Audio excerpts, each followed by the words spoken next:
Team इंडियाच्या विजयानंतर celebration करताना अमरावतीमध्ये तरुणांची हुल्लडबाजी समोर आली आहे। अमरावतीच्या राजकमल चौकात काही तरुणांनी अंगावर फटाके फेकत जल्लोष केला होता आणि यावेळी पोलिसांनी बळाचा वापर करत परिस्थिती नियंत्रणात आणली।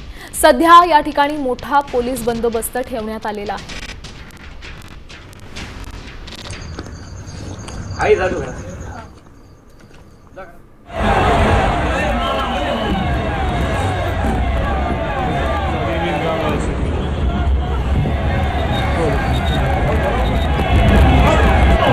נפילות אחי, נפילות של החיים בנבטים, נפילות בנבטים אחי, נפילות קשות בנבטים, שומע? וואו वॉव वॉव वॉव आपण पाहू शकतोय सेलिब्रेशन करताना काही तरुणांनी हुल्लडबाजी केल्याचं दिसतंय। ही सगळी दृश्य आहेत अमरावतीतली राजकमल चौकातली ही दृश्य आहेत। काही तरुणांनी अंगावर फटाके फेकत जल्लोष साजरा केला आणि यावेळी त्यांना आवरण्यासाठी पोलिसांना बळाचा वापर करावा लागला।